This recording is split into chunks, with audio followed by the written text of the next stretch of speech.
দুর্গাপুর গণনা কেন্দ্রে হাজির তৃণমূলের 3 প্রার্থী। দুর্গাপুর পূর্বের প্রদীপ মজুমদার, পশ্চিমের কবি দত্ত এবং পাণ্ডবেশ্বরের নরেন্দ্রনাথ চক্রবর্তী। পাশাপাশি বিজেপির 2 প্রার্থী, দুর্গাপুর পশ্চিমের প্রার্থী লক্ষণ ঘরুই ও পাণ্ডবেশ্বরের বিজেপি প্রার্থী জিতেন্দ্র তেওয়ারি। তারা যে সিদ্ধান্ত নেবেন সঠিক সিদ্ধান্ত নেবেন। এটা তো একটা মানুষের রায় তো হয়েই গেছে, মানে আর কিছুক্ষণ পরেই জানা যাবে আর কি ফলাফল।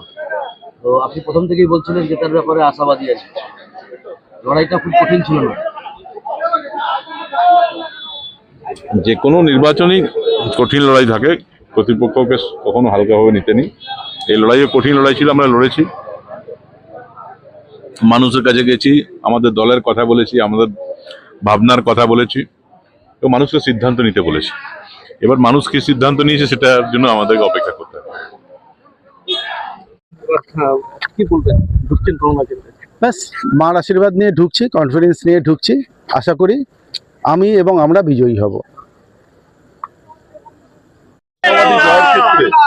আশাবাদী, সময়ের অপেক্ষা। আশা নয়, সম্পূর্ণ আস্থা, মানুষের ওপর আস্থা। গণতন্ত্রের যারা মূল কাণ্ডারি, সেই জনমত দিয়ে জিতছে বাংলা, জিতবে দুর্গাপুর। স্যার একটা কথা বলছে যে যারা প্রধান বিরোধী তারা বলছে যে গেরুয়া ঝড়ে কার্যত সবুজ উড়ে যাবে আজকে। কতটা আত্মবিশ্বাসী তাদের এই? নিশ্চয়ই তাদের আশা আছে, বরাবরই তো আশা করেন। ওনারা 16-এ আশা করেছিলেন, 21-এ আশা করেছিলেন, 24-এ আশা করেছেন। যত আশা করেছেন নিরাশা তাদের ছেয়ে গেছে। সময়ের অপেক্ষা, একটু অপেক্ষা করুন। মর্নিং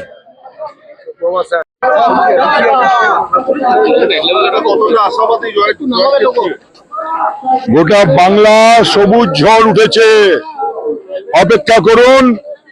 মমতা বন্দ্যোপাধ্যায়ের নেতৃত্বে চতুর্থবার নবান্নে প্রবেশ শুধু সময়ের অপেক্ষা। দিদি জিন্দাবাদ।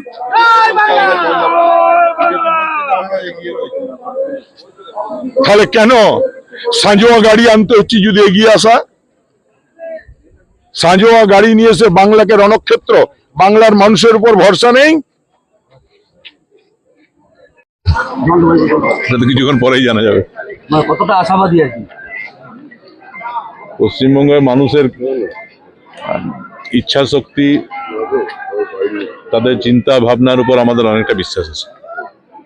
তারা যে সিদ্ধান্ত নেবেন সঠিক সিদ্ধান্ত নেবেন। এটা তো একটা মানুষের রায় তো হয়েই গেছে, মানে আর কিছুক্ষণ পরেই জানা যাবে আর কি ফলাফল। তো আপনি প্রথম থেকেই বলছিলেন যে তার ব্যাপারে আশাবাদী আছে, লড়াইটা খুব কঠিন ছিল না? যে কোনো নির্বাচনই কঠিন লড়াই থাকে, প্রতিপক্ষকে কখনো হালকাভাবে নিতে নেই। এই লড়াইও কঠিন লড়াই ছিল, আমরা লড়েছি, মানুষের কাছে গেছি, আমাদের দলের কথা বলেছি, আমাদের ভাবনার কথা বলেছি, তো মানুষকে সিদ্ধান্ত নিতে বলেছি। এবার মানুষ কি সিদ্ধান্ত নিয়েছে সেটার জন্য আমাদেরকে অপেক্ষা করতে হবে।